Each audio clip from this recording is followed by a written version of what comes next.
Dans cette région pourtant riche en minerais et en terres agricoles, l'insécurité réduit à néant tous les potentiels du développement. Les banques sont fermées depuis plusieurs mois, les circuits financiers informels se sont effondrés et les familles survivent au jour le jour dans une misère croissante.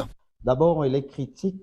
Vous vous rendez compte, nous sommes dans une zone là où les banques ne sont pas opérationnelles, plus de 7 mois déjà, et que donc vous vous rendez compte que ce n'est pas facile.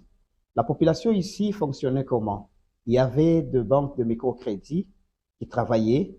Il y avait aussi de petites mutualités qui existaient dans le cadre des prêts.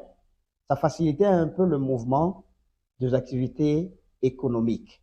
Mais alors, rendez-vous compte que ça fait plus de 7 mois que nous n'avons pas de banque ici et que donc tous ces mouvements sont suspendus. Alors, la population est en train de croupir dans une misère indescriptible. Et c'est grave et c'est lamentable. Il y avait même des prêts que les gens prenaient auprès des coopératives, même de la banque. Mais actuellement, tout cela n'existe pas. Et que donc la situation socio-économique est tellement critique et alarmante. La crise humanitaire, elle aussi, atteint de niveaux critiques. Des dizaines de milliers de déplacés fuient les combats et se regroupent dans les villes. Mais les familles d'accueil, s'attirer, n'ont plus les moyens de les soutenir. Les maladies se multiplient, y compris le choléra et des cas de malnutrition aiguë. Forcés de quitter leur lieu naturel, à Bukavu comme à Goma. Aujourd'hui, des familles d'accueil qui sont inondées par des déplacés de guerre internes, ils sont étouffés. Il n'y a pas de nourriture, il n'y a pas d'assistance.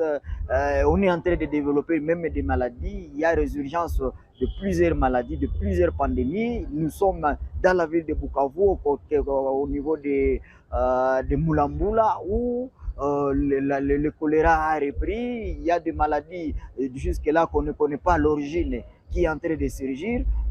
Donc il y a même le kwashiorkor qui est en train de reprendre surface parce que les enfants ne mangent plus.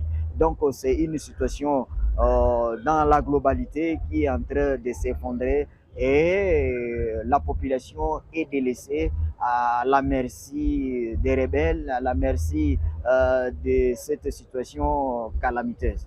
Dans ces chaos, les habitants tentent malgré tout de survivre. Et c'est même si l'activité économique est paralysée, les mines fermées, la circulation monétaire est quasi inexistante. Répondre aux besoins de la famille devient très difficile car il n'y a plus d'argent dans la ville. Les carrières minières ont été fermées, les banques aussi, des sociétés et entreprises ont fermé, la souffrance ne fait qu'augmenter. Alors que la situation se dégrade, les autorités congolaises misent sur la diplomatie. Le président congolais Félix Tshisekedi est attendu à Washington début décembre pour un accord de paix négocié avec son homologue rwandais Paul Kagame. Sur terrain pourtant, les combats se poursuivent, notamment dans la province du Sud Kivu, où les rebelles progressent vers Mwenga Centre, une zone hautement stratégique et riche en minerais. À Uvira, siège provisoire de la province du Sud Kivu, le gouverneur Jean-Jacques Purusi tente de maintenir la mobilisation. La population dans la ville de Bukavu souffre énormément. Les rebelles ont vendu les champs, les maisons de l'État, les gens sont humiliés, violés chaque jour. C'est ainsi que notre président nous a demandé de rester prudents car l'ennemi veut nous diviser pour qu'il trouve la voie pour nous dominer.